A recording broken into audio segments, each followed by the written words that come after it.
प्यारे बच्चों, आज हम भारत के बारे में अध्ययन करेंगे। किसके बारे में सीखेंगे? भारत के बारे में हम सीखने का प्रयास करेंगे। आपका सामाजिक अध्ययन का जो टॉपिक है उसको भी हम समझाने का प्रयास करेंगे। लेकिन पहले हम सीखेंगे हमारे भारत के बारे में कि भारत है क्या, भारत को किन नामों से जाना गया, भारत में कितने राज्य है, कितने केंद्र शासित प्रदेश है, ये राज्य है तो कहाँ कहाँ पर है, ऐसा अपन सीखेंगे। जब भी जाके कल जाके तुम्हारा अगर कृषि वाला टॉपिक आएगा तो अपन को कैसे पता चलेगा कि भारत में सबसे ज्यादा गेहूं उत्तर प्रदेश में होते, लेकिन उत्तर प्रदेश है कहाँ पे है। ठीक है, क्षेत्रफल की दृष्टि से अपना सबसे बड़ा जो राज्य है वो राजस्थान है, तो राजस्थान है कहाँ पे। तो आओ सबसे पहले अपन देखते हैं नक्शा बना के। क्या बना के बताओ? नक्शा। तो हम पहले सबसे पहले बनाएंगे भारत का नक्शा। देखो, नक्शा बनाने के लिए आपको सीधा सट इस तरीके से, ये हमारे राजस्थान से होते हुए इस तरीके से जाना है यहाँ पे, और फिर ये ऊपर की ओर जो जा रहे हैं हम, ये है हमारा जम्मू कश्मीर, और इधर आ गया लद्दाख। क्या आ गया बताओ? लद्दाख। और इस तरीके से ये हमारा भारत का यहाँ पे सिक्किम आ गया। यहाँ से हम नीचे आएंगे तो ये आ गया गुजरात। क्या आ गया बताओ? गुजरात आ गया। और गुजरात से जस्ट हम नीचे जाएंगे तो इस तरीके से हम ये दक्षिण भारत के अन्य राज्यों की ओर जा रहे हैं, है ना।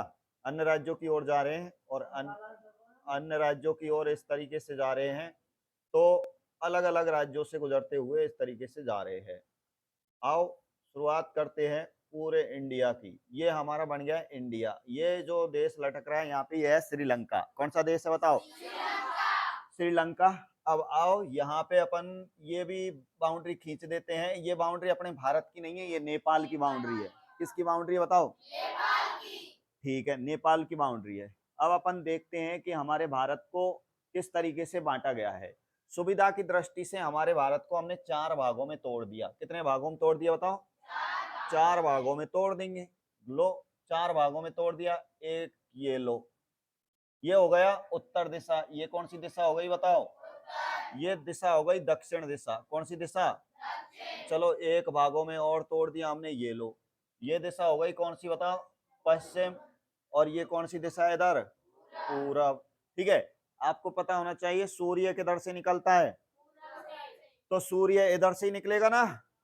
निकलेगा या नहीं निकलेगा? तो सूर्य इधर से ही निकालेंगे। अब वो देखना बाकी है कि भारत में सबसे पहले सूर्य कौन से राज्य में निकलता है। ठीक है, तो आओ, इस तरीके का हमारा भारत है। अब देखो, पहले भारत को बहुत सारे नामों से जाना गया था, अलग अलग नामों से जाना गया था। तो हम देखते हैं कि हमारे भारत के कौन कौन से नाम रहे थे। तो नामों को जानने के लिए हम इसके लिखते हैं उपनाम। क्या लिखते हैं बताओ? उपनाम लिखेंगे। उपनामों में अपन देखते हैं कि हमारे भारत के क्या क्या नाम रहे हैं। देखो, हमारे भारत को सबसे पहले अगर मैं बात करूं तो हमारे भारत में एक सबसे प्राचीन एक वंश रहा था, जिसका नाम आता है, वंश को बोले तो कुल हो रहा था, जिसका नाम रहा था भरत कुल। क्या नाम रहा था? और भरत कुल के नाम पे ही हमारे देश का नाम पड़ा था भारतवर्ष। क्या नाम पड़ा था बताओ? भारतवर्ष के नाम से जाना गया था। हमारे भारत में वैसे देखे तो सबसे पहले आर्य लोग आए थे। कौन से लोग आए? तो आर्य लोग हमारे भारत में इधर से आए थे। किधर से आए थे बताओ? इधर से आए थे। इधर मतलब मध्य एशिया से आए ये। और मध्य एशिया से ये चारागाह की खोज में आए। इन्होंने देखा, जब चारागाह की खोज में आए थे तो इन्होंने देखा कि यहाँ पे हमारे उत्तर भारत में बहुत सारी नदियां बह रही है। जैसे कि ये नदी है सिंधु नदी। सुना है क्या नाम सिंधु नदी का? सिंधु नदी है। सिंधु के अलावा और इसकी कई सहायक नदी है, जिनमें झेलम है, चिनाब है, रावी है। कहाँ देख रहा है? इधर देख। रावी है, ब्यास है, सतलज है। ऐसी बहुत सारी नदियां बहती है। तो उनको लगा रही ये बढ़िया मजेदार जगह है, यहीं पे आराम से पशुओं को चराएंगे और यहीं पर मौज करेंगे। तो यहाँ पे बहुत सारे लोग यहाँ पर बस गए थे। तो ये वाला उत्तर वाला जो भाग है, आर्यों के आने के कारण हमारे ये भारत का जो भाग है ये कहलाया था आर्यवर्त। क्या कहलाया था बताओ? और इसको आगे चल के ब्रह्मवर्त के नाम से भी जाना गया था। तो भारत को किस नाम से भी जाना गया बताओ? आर्यवर्त या ब्रह्मवर्त के नाम से भी जाना गया। ठीक है, अब आओ, इधर से ही हमारे भारत में सबसे पहले जो आक्रमणकारी आए थे वो एक देश से आए थे जिसका नाम था यूनान। किस देश से आए बताओ? यूनान। तो यूनान देश से आने के कारण ये लोग कहलाए यूनानी। क्या कहलाए बताओ? जब यूनानी लोग इधर से आए थे तो इनको बीच में पड़ी कौन सी नदी बताओ? सिंधु नदी। कौन सी नदी? सिंधु नदी। सिंधु नदी के बारे में अगर मैं बात करूं, ये जैसे ही आगे बढ़े तो इन्होंने अपनी भाषा का प्रयोग किया। इनकी जो भाषा है ग्रीक भाषा है, जैसे अपनी हिंदी भाषा है नहीं, इनकी कैसी भाषा है बताओ? ग्रीक भाषा। तो इन्होंने ग्रीक भाषा में इस सिंधु नदी को, ग्रीक भाषा में इस सिंधु नदी को इन्होंने कहा था इंडस। क्या कहा बताओ? इंडस कहा था। और यहाँ पे बसा हुआ जो देश था या जगह थी, उसको इन्होंने नाम दिया था इंडिया। क्या नाम दिया बताओ? तो हमारा जो देश का नाम इंडिया पड़ा है वो सिंधु नदी के नाम पर पड़ा है, क्योंकि इन्होंने सिंधु नदी को क्या कहा था? इंडस। और ये इंडिया नाम अंग्रेजों ने नहीं दिया है। गलती कर देते हैं कि हमारे अंग्रेजी का नाम तो इंडिया है और भैया हिंदी का नाम भारत है। ऐसा है क्या? ऐसा नहीं है, अलग अलग नाम है। अर्थात कह सकते हैं कि भारत जो नाम पड़ा है वो तो भरत कुल के नाम पे पड़ा है, लेकिन इंडिया जो नाम दिया है यूनानियों ने दिया है ग्रीक भाषा में, क्योंकि इन्होंने सिंधु नदी को क्या कहा था? इंडस। उसी के नाम पे देश का नाम इंडिया पड़ गया। ठीक है। उसके बाद इधर से ही हमारे भारत में आए थे ईरानी लोग। कौन से लोग बताओ? आने दो, कोई दिक्कत नहीं है। ईरानी लोग आए। ईरानी लोगों को भी कौन सी नदी बीच में पड़ी होगी बताओ? सिंधु नदी। कौन सी नदी बताओ? तो भैया सिंधु नदी पड़ी। अब इन इन ईरानी की एक समस्या थी। क्या समस्या थी वो देखते हैं। ये ईरानी लोगों की एक समस्या ये थी कि ये जो भाई साहब थे, ये सै को है बोलते हैं। ये सै को क्या बोलते हैं बताओ? है बोलते हैं। मतलब सै का उच्चारण ये है में करते हैं। जैसे इनसे तुम 100 रुपए मांगेंगे ना, तो ये 100 रुपया बोलेंगे। क्या बोलेंगे? 100 रुपया। ये तुम कहोगे सब्जी दे दो, तो ये सब्जी नहीं बोलेंगे, हब्जी बोलेंगे। क्या बोलेंगे? और ऐसी बात नहीं है कि ये ईरानी लोग ही बोलते हैं ऐसे। आज अगर अपन उदयपुर की तरफ जाते हैं, मेवाड़ की तरफ जाते हैं, तो वो भी सै को है ही बोलते हैं। वो भी सै को क्या बोलते हैं? तो इन्होंने देखी रे कौन सी नदी बह रही है बताओ? सिंधु नदी। अब इन्होंने सिंधु नदी की अगर मैं बात करूं, तो यहाँ पर सिंधु नदी की अगर मैं बात करूं, तो इन्होंने सै को तो क्या बोलते हैं बताओ? है। तो इन्होंने सिंधु नदी की जगह क्या बोला बताओ? सिंधु नदी की जगह क्या बोला बताओ? हिंदू। तो इस स्थान को इन्होंने बोल दिया क्या बताओ? हिंदुस्तान। क्या नाम बोल दिया बताओ? तो हमारे देश को हिंदुस्तान नाम किन लोगों ने दिया बताओ? ईरानियों ने। हिंदुस्तान नाम दिया है ईरानियों ने, और इंडिया नाम दिया है यूनानियों ने। किन्होंने दिया बताओ? यूनानियों ने। बात समझ में आ गई यहाँ तक की? ठीक है, आओ आगे। उसके बाद और देखते हैं क्या हमारे भारत को और भी नामों से जाना गया था क्या। तो देखो भाई, मध्यकाल की बात करते हैं अपन। जब हमारे भारत में राजा महाराजाओं का शासन था, मुगलों का शासन था, तो हमारे भारत में बहुत सारा सोना चांदी था। अथाह भंडार था सोने चांदी की। बिल्कुल। तुम्हारे दादा बाबा भी थे तो उनके पास बहुत सोने के अलग अलग आभूषण हुआ करते थे। कानों में अलग, ठीक है, गले में अलग, हाथों में अलग, ऐसे बहुत सारे आभूषण हुआ करते थे। तो उस समय हमारे भारत को सोने की चिड़िया कहा जाता था। क्या कहा जाता था बताओ? बहुत बढ़िया, सोने की चिड़िया कहा गया। तो इस तरीके से अगर देखें तो हमारे भारत को अन्य किस नाम से भी जाना गया बताओ? तो यहाँ लिखता हूं मैं, भारत को अन्य किस नाम से भी जाना गया बताओ? सोने की चिड़िया भी कहा गया है। ये लो भाई, और भी नाम बताता हूं। और देखो, विश्व का पहला विश्वविद्यालय, विश्व का पहला विश्वविद्यालय हमारे भारत में ही हुआ। विश्व का पहला विश्वविद्यालय हमारे भारत में ही हुआ। और विश्व के पहले विश्वविद्यालय का नाम यहाँ पे आता है भाई। विश्व का पहला जो विश्वविद्यालय आता है उसका नाम आता है तक्षशिला। क्या नाम आता है? तक्षशिला आता है। अब ये पाकिस्तान में चला गया, लेकिन भारत की आजादी से पहले, विभाजन से पहले, तक्षशिला अपने भारत में ही था। तो विश्व का पहला विश्वविद्यालय कौन सा आता है? अब इसमें पढ़ने के लिए दुनिया के सब स्टूडेंट आते थे। चीन के आते थे, म्यांमार के आते थे, थाईलैंड के आते थे। यार लाइव चल रही है गुरुजी यार। हाँ, देखो तो क्या हुआ। तो ये क्या कर रहे थे कि विश्व में से अपने भारत में पढ़ने के लिए आ रहे नहीं आ रहे। तो यहाँ पर इन्होंने एडमिशन लिया था इस यूनिवर्सिटी में। कौन सी यूनिवर्सिटी में? तक्षशिला यूनिवर्सिटी में। तो ऐसी स्थिति में बात करें तो दुनिया का पहला विश्वविद्यालय हमारे भारत में होने के कारण, और अगर बात करें तो विश्व का ये सबसे प्राचीन विश्वविद्यालय है। और भारत का सबसे प्राचीन विश्वविद्यालय पूछा जाए तो बिहार में आता है, जिसका नाम है नालंदा। क्या आता है नाम बताओ? नालंदा। ये दोनों के दोनों भारत में ही थे ये विश्वविद्यालय, इसलिए भारत को किस नाम से भी जाना जाता है बताओ? विश्व गुरु के नाम से भी। किस नाम से भी बताओ? विश्व गुरु के नाम से भी जाना जाता है। किसको बताओ? भारत को। तो ये भी ध्यान रखे भाई, भारत को किस नाम से भी जाना जाता है? विश्व गुरु। लेकिन अभी भी एक बहुत बढ़िया क्वेश्चन रह रहा है, हमारे देश में चलता है क्या बताओ? संविधान। क्या चलता है? संविधान भाई। संविधान को कानूनों का पुंज कहा जाता है, जिसमें कानून है या नहीं है बताओ? जिसके द्वारा हमारा देश चल रहा है, संविधान से हमारा क्या चल रहा है बताओ? तो उस संविधान में हमारे देश का नाम क्या मिलता है? ये बड़ी इंपॉर्टेंट बात है कि संविधान में हमारे देश का नाम क्या है या नहीं है? ये तो हमने देख लिए कि भारत भी कहा गया, आर्यवर्त भी कहा गया, इंडिया भी कहा गया, हिंदुस्तान भी कहा गया, सोने की चिड़िया भी कहा गया और विश्व गुरु भी कहा गया। लेकिन हमारे देश का नाम संविधान में क्या मिलता है? किसमें बताओ? संविधान में हमारे देश का नाम क्या मिलता है? कौन बताएगा? किसी को पता है क्या? तो देखो मैं बताता हूँ। संविधान में हमारे देश का नाम मिलता है अनुच्छेद 1 में। कौन से अनुच्छेद में बताओ? अनुच्छेद 1 में मिलता है, और अनुच्छेद 1 में हमारे देश का नाम मिलता है, ध्यान रखना है, भारत अर्थात इंडिया। क्या नाम मिलता है बताओ? भारत अर्थात इंडिया नाम मिलता है। भारत अर्थात क्या नाम मिलता है बताओ? तो संविधान में हमारे देश के कितने नाम है भाई? एक नाम है या दो नाम है? दो नाम है। कितने नाम है? दो नाम। एक तो क्या नाम है और एक क्या नाम है? आप कहेंगे गुरुजी एक ही नाम ले लेते, उसी से काम चल जाता, दो दो नाम क्यों लिए? है या नहीं है? तो देखो भाई, भारत जो शब्द है, भारत शब्द हमारी आधुनिक सभ्यता एंड संस्कृति को बताता है। भारत शब्द हमारी किसको बताता है? भारत हमारा जो है ना, वो हमारी सभ्यता और संस्कृति को बताता है। जैसे आपने देखा होगा, भारत में क्या एक ही तरह की बोली बोली जाती है क्या बताओ? अपने गांव के आसपास ही बोली चेंज हो जाती है या नहीं है? कोई काई बोल रहा हो, कोई का बोल रहा है या नहीं है ना? ऐसे बोलते नहीं बोलते हैं?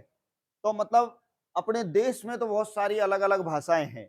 आप देखोगे हमारे देश में अलग अलग पहनावा भी है या नहीं है बताओ? आप देखो दक्षिण भारत में अलग तरह के कपड़े पहनते हैं, हमारे यहाँ अलग तरह के कपड़े पहनते हैं। आप दूसरे राज्य में देखोगे तो वहीं दूसरे तरह के कपड़े पहनेंगे। दूसरे राज्य में देखोगे, अरे ये तो पता नहीं ऐसे कपड़े पहन रहे, हमारे उधर तो ऐसे कपड़े पहनते हैं।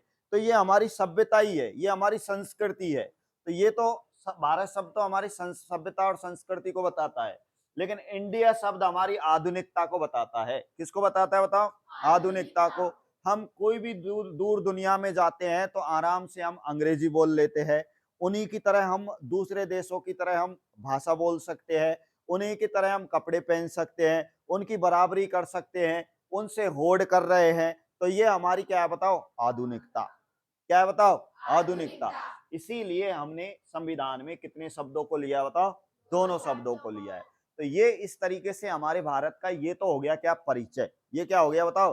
परिचय। तो परिचय में एक बार देखते हैं भारत को कितने नामों से जाना गया था, वो देखते हैं। एक तो कौन से नाम से जाना गया बोलो? एक कौन सा नाम? बोल क्यों नहीं रही है? ये कहां सो रही है? कौन सा नाम बोल? आर्यवर्त। कौन सा नाम है? एक कौन सा नाम है? एक कौन सा नाम है? हिंदुस्तान। अच्छा, इंडिया नाम किन लोगों ने दिया? और हिंदुस्तान नाम? अच्छा, इंडिया नाम कौन सी भाषा का है? ग्रीक भाषा। कौन सी भाषा का? बहुत बढ़िया। उसके बाद किस नाम से भी जाना गया? उसके बाद और संविधान के कौन से अनुच्छेद में बताओ? अनुच्छेद 1 में क्या नाम मिलता है बताओ? भारत अर्थात इंडिया। बात समझ में आ गई यहाँ तक? सही बताओ। स्कूल में पढ़ रहे हो? कौन सी कक्षा है आपकी? 9। ये देखो पूरी तरह से डिजिटल बोर्ड का आनंद ले रहे। अच्छा, इस बोर्ड पे कैसा लग रहा है? अच्छा लग रहा है? और वैसे बोर्ड पे पढ़ा है, व्हाइट बोर्ड पे या चौक वाले बोर्ड पे, तो अच्छा नहीं लगे? नहीं लगता है क्या? अब देखो, चलो बहुत अच्छी बात है, इस पे अच्छा लगता है क्योंकि ये पहली बार देख रहे हो ना, इसलिए चलो ठीक है भाई। ये हमारी 9वीं क्लास है, उसको कोचिंग के जैसे लग रहा है, कोचिंग में ऐसे ही पढ़ाते हैं। जब तुम नौकरी की तैयारी करोगे ना, जैसे लड़कियां अलग अलग तरह की नौकरियों की तैयारी करेंगी, कोई पुलिस में जाएगी, कोई मास्टरनी बनने को तैयार होएगी 12वीं के बाद। कब के बाद बताओ? 12वीं के बाद सोचने लग जाते हैं कि अब हमें क्या बनना है। 12वीं तक तो बिल्कुल टेंशन नहीं है, 12वीं तक तो यही सोचते हैं कि 9वीं में कैसे पास हो, 10वीं में कैसे पास हो, 11वीं में, 12वीं में कैसे पास हो, बस पास होने के लिए भागते हैं। लेकिन 12वीं के बाद फिर तुम कॉलेज में जाओगे तो कॉलेज में भी भागते हैं खैर पास होने के लिए तो, लेकिन फिर तुम फॉर्म भरने लग जाओगे। क्या भरने लग जाओगे? फॉर्म, नौकरी के फॉर्म। जैसे 12वीं के बाद तुम बीएसटीसी का फॉर्म भरोगे, बीएसटीसी 2 साल की रहेगी, उसके बाद तुम मास्टर बनने के लिए तैयार हो जाओगे। मास्टर बनने के लिए तुम्हें ऐसी चीजों को पढ़ना पड़ेगा, वहां पर जो मास्टर होंगे वो ऐसे ही पढ़ाते हैं, किताबों से नहीं पढ़ाते हैं। समझ में आ गया? तो वहां बिना देखे ऐसे ही शानदार तरीके से नोट्स बनवाए जाते हैं। ये लिखवा दिया, ये बोर्ड बना दिया, इस तरीके से ये चित्र बना दिया, उसको बनाओ आराम से। धीरे धीरे सब बनाना सीख जाते हैं। तो अब दूसरी चीज सीखते हैं अपन ने। अब तो केवल ये पहले पॉइंट में सीख लिया है परिचय। पहले पॉइंट में तो क्या सीख लिया बताओ? परिचय। बहुत बढ़िया, परिचय सीख लिया है। दूसरी ओर चलते, चलो एक आध और स्लाइड बढ़ा देते हैं, दूसरी ओर चलते हैं। अब दूसरे नंबर पे अपन सीखेंगे, दूसरा अपना जो चैप्टर रहेगा वो रहेगा अपने भारत की अवस्थिति। अवस्थिति ले लेते हो, ये लो, अवस्थिति एंड विस्तार। देखो, अवस्थिति की मैं बात करूंगा तो हमारे भारत की उत्तर से दक्षिण, देखो दोबारा बनाते हैं अपन भारत का नक्शा। बार बार बनाने से पूरी तरह सीख जाते हैं धीरे धीरे। ये लो, ये लो, ये भारत का नक्शा बन गया फिर से।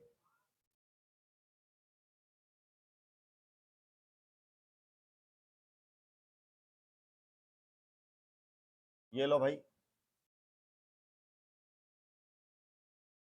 ये भारत का नक्शा बन गया। अब देखो, ये कौन सी दिशा बताइए अभी बताओ? और ये कौन सी दिशा? ये कौन सी है? और ये कौन सी है? ये मैंने मिला दिया इसको, ये इसको मिला दिया। अब तुमसे सवाल पूछा जाएगा कि भारत भारत की उत्तर से दक्षिण लंबाई कितनी किलोमीटर है, कि भैया यहां से और यहां तक भारत की लंबाई कितनी है। भारत को वैसे देख सकते हो क्या तुम? वैसे तो कहोगे गुरु जी हमारे गांव को ही नहीं देख सकते हैं हम, है या नहीं है बताओ? बस थोड़ा सा यहाँ से चढ़ जाते जब बली देख सकते हैं, लेकिन वैसे नहीं देख सकते हैं। लेकिन तुम नक्शे से पूरे भारत को देख सकते हैं। देखो तो ये पूरा भारत है, तो भारत की उत्तर से दक्षिण की जो लंबाई है वो कितनी है, तो वो तुम्हें याद रखनी है। भारत की उत्तर से और दक्षिण की जो लंबाई है, भारत की उत्तर से और दक्षिण तक की जो लंबाई है वो है 3214 किलोमीटर। कितने किलोमीटर? 3214। ये चौड़ाई है, ये क्या है बताओ? चौड़ाई है। तो भारत की पश्चिम से पूरब की जो चौड़ाई है, ठीक है, ये 3200 है यहाँ पे, ठीक है। तो वो कितनी है? 2933 किलोमीटर है। कितने किलोमीटर है बताओ? 2933 किलोमीटर। अब सवाल पूछा जाता है बढ़िया, कि भारत की लंबाई और चौड़ाई में अंतर कितना है। भारत की लंबाई और चौड़ाई में अंतर, तो अंतर दोनों में से घटा लेते तब निकल के आ जाता है। तो भारत की लंबाई और चौड़ाई में, भारत की लंबाई और चौड़ाई में कितने किलोमीटर का अंतर है बताओ? 281 किलोमीटर का। कितने किलोमीटर का बताओ? 281 किलोमीटर का अंतर है। ये बात आपको थोड़ी सी क्या कर लेनी है, ध्यान रख लेनी है। देखो, तो यहाँ पे मैंने लिख दिया है 281 किलोमीटर। ये लो, अब और देखते हैं। यहाँ पे आपको उत्तर में भारत की कौन सी जगह से सीमा स्टार्ट हो रही है वो देखते हैं। तो भारत की यहाँ पे अगर देखें तो यहाँ पे भारत की जो जगह आती है उसका नाम है लद्दाख। उसका नाम क्या है बताओ? लद्दाख। ये लद्दाख भारत का एक केंद्र शासित प्रदेश है। यहाँ पे भारत की जो सीमा स्टार्ट होती है, जहां से हम कह सकते हैं कि ये हमारा भारत है, उसका नाम है इंदिरा कॉल। उसका नाम क्या है बताओ? इंदिरा कॉल है। तो आपको ध्यान रखना है, भारत की जो उत्तरी सीमा है, भारत की जो उत्तरी सीमा है उसका नाम क्या बताओ? अब यहाँ पे आप आओगे, आ जाओ कोई दिक्कत नहीं है, इसको मिटाते हैं। यहाँ पे आप आओगे, यहाँ पे आप आओगे तो यहाँ पे जो जगह मिलेगी आपको ये वाली, इसका नाम है अंडमान एंड निकोबार। इसका नाम क्या है? अंडमान निकोबार में भारत की दक्षिणी सीमा आती है यहाँ पर। अंडमान निकोबार में भारत की दक्षिणी सीमा आती है, जिसका नाम आपको ध्यान रख लेना है थोड़ा सा। क्या नाम है तो वो देख लेते हैं। इसका नाम है इंदिरा कॉल। इसका नाम क्या है बताओ? इंदिरा कॉल है। इंदिरा कॉल को दो और नामों से जाना जाता है। इसका नाम पार्सन पॉइंट भी है। ठीक है, कॉल तो ऊपर लग गया ना, तो कॉल की जगह आपको ध्यान रखना है पॉइंट है। इसका नाम क्या है बताओ? पॉइंट। ये पॉइंट है और ऊपर कॉल है। नीचे पॉइंट है और ऊपर क्या है बताओ? ध्यान रखना, तो ये पॉइंट है। इसका दूसरा नाम पार्सन पॉइंट भी है और तीसरा नाम पिग्मेलियन पॉइंट भी है। लेकिन भारत की दक्षिणी सीमा आपको ध्यान रखनी है जिसका नाम है इंदिरा पॉइंट। अब चलते पश्चिमी सीमा। तो पश्चिमी सीमा आप देखोगे तो यहाँ गुजरात आता है। यहाँ पर कौन सा राज्य आता है बताओ? ये लो, जीजे का मतलब गुजरात ही होता है। यहाँ पे भारत की पश्चिमी सीमा आती है जिसका नाम है गौर माता। कौन सी माता? ये लो, गौर माता आ गया। गौर माता नहीं आए तो एक और जगह आती है जिसका नाम है सर क्रिक। क्या नाम है बताओ? सर क्रिक। इससे भी, इसको भी बोल सकते हैं। इधर भारत की पूर्वी सीमा आती है अरुणाचल प्रदेश में, और अरुणाचल प्रदेश का जो स्थान आता है उसका नाम है बालागू। क्या नाम है बताओ? बालागू। तो अब देखो, चार सवाल पूछ रहा हूं मैं आपसे, और उसके बाद एक और सवाल यहाँ पे मैं ऐड कर देता हूं। भारत का दक्षिणतम बिंदु, भारत का दक्षिणतम बिंदु यहाँ पे आएगा। भारत का दक्षिणतम बिंदु है जिसका नाम है कन्याकुमारी। कौन सी कुमारी? और ये कन्याकुमारी जो आती है वो आती है तमिलनाडु में। कहाँ आती है बताओ? ये भारत का दक्षिणतम बिंदु है, जबकि भारत की दक्षिणी सीमा कौन सी है बताओ? देखो, अब स्थिति देखते हैं अपन दोबारा से। भारत की सीमाओं का विस्तार देख रहे। भारत की जो उत्तर से दक्षिण की लंबाई है वो कितनी है बताओ? बोलो जल्दी बताओ। शाबाश, 3214 किलोमीटर। कितने किलोमीटर बताओ? भारत की पश्चिम से पूरब की चौड़ाई कितनी है बताओ? 2933 किलोमीटर। अच्छा, भारत की लंबाई और चौड़ाई में अंतर पूछा जाए तो कितने किलोमीटर है? चलो बहुत बढ़िया। और देखते हैं, भारत की उत्तरी सीमा प्रारंभ होती है कहां से बताओ? भारत की दक्षिणी सीमा प्रारंभ होती है, बोलो कहां से? अंडमान निकोबार में। भारत की पश्चिमी सीमा प्रारंभ होती है कहां से? भारत की पूर्वी सीमा प्रारंभ होती है बालागू से। आप मुझे बताओ, भारत का दक्षिणतम बिंदु किसे कहा जाता है? चलो बहुत बढ़िया, ये समझ में आई। अब देखो, अवस्थिति में और देख लेंगे अपन। हालांकि भारत का अक्षांशीय विस्तार, देशांतरीय विस्तार वो और देख लेंगे, वो आगे देखेंगे। यहाँ पे अपन तीसरा पॉइंट लेते हैं, क्षेत्रफल। क्या लेते हैं बताओ? अब हमें जानना है कि हमारे भारत का क्षेत्रफल कितना है। ये हमारा टोटल भारत है, ये हमारे पूरा भारत है। इधर ध्यान दो, कौन बताएगा भारत का क्षेत्रफल कितना है? शाबाश। कितना? 8 लाख। शाबाश। कौन सी बताएगी? बताओ रे, कौन बताएगा? है क्या याद? नहीं है याद? राजस्थान का है क्या? बोलो, राजस्थान का भी नहीं है? है? मैं बता देता हूँ। ठीक है, ये दिख तो रहा है ना, पूरा भारत है। इस पूरे भारत की अपन बात करेंगे, पूरे भारत का क्षेत्रफल कितना है। तो मैं अगर बात करूं, इसको अपन मिटाते हैं। जहां तक की बात तो तुम्हारे समझ में आ गई, ठीक है? अब देखो, यहां तक अपन लेते हैं। देखो, हमारे पूरे भारत का जो क्षेत्रफल है वो है 32,87,263 वर्ग किलोमीटर। कितने किलोमीटर है बताओ? बोल के बताओ अब।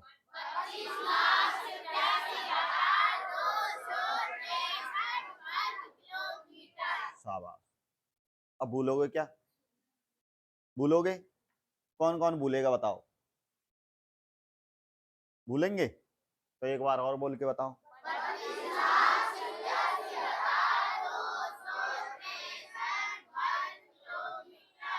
ये तो है भारत का। हम राजस्थान के निवासी है, इसलिए राजस्थान का भी याद होना चाहिए। 3,42,239 वर्ग किलोमीटर। बोलो राजस्थान का, बोलो।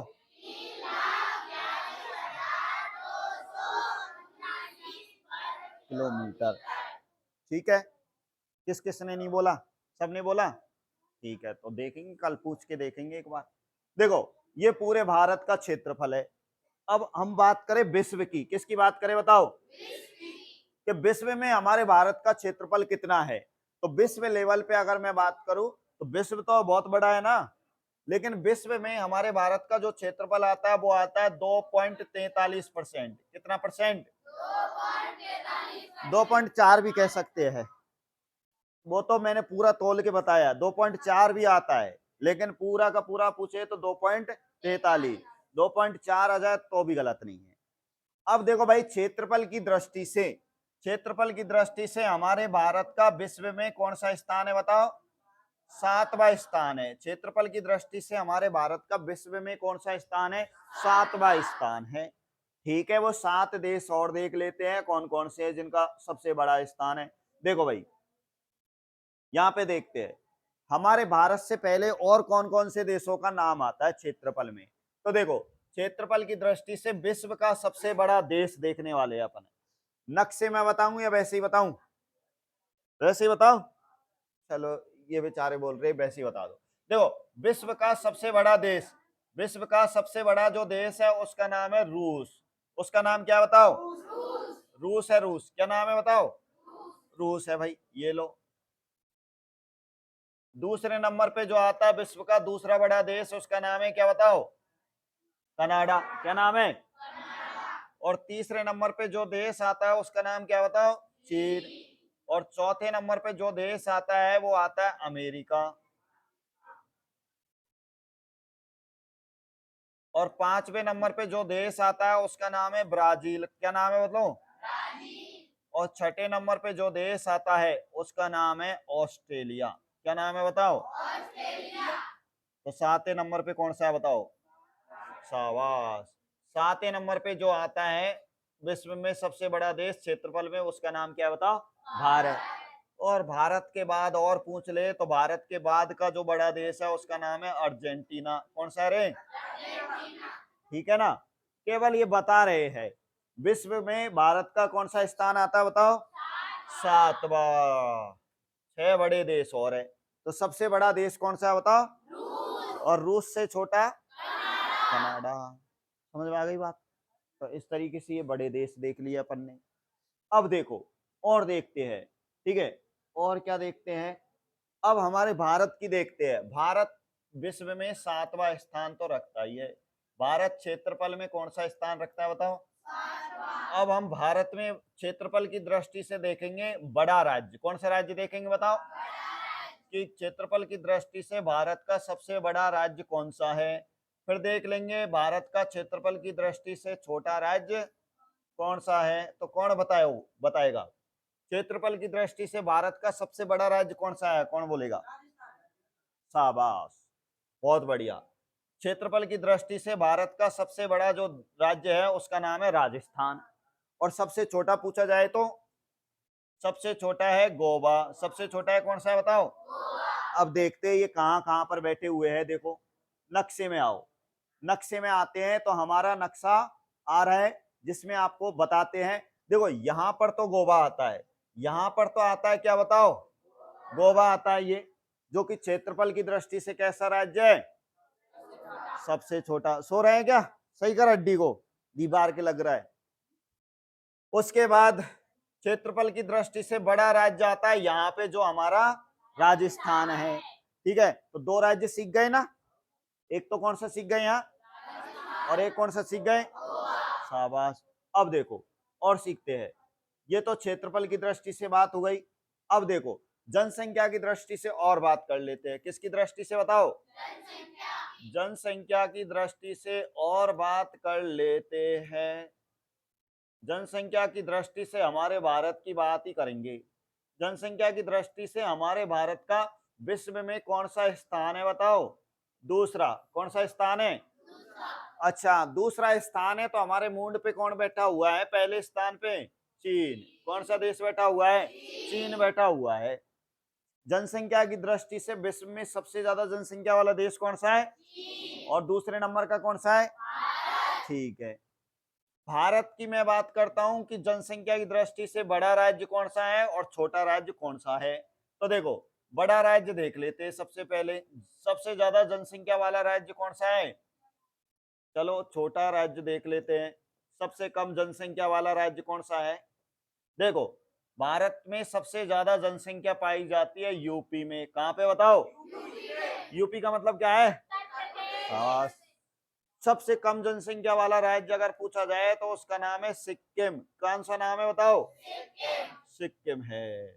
2 राज्य और सीख गए। कितने राज्य और सीख गए बताओ? तो इनको भी देखेंगे ये कहाँ बैठे हुए हैं।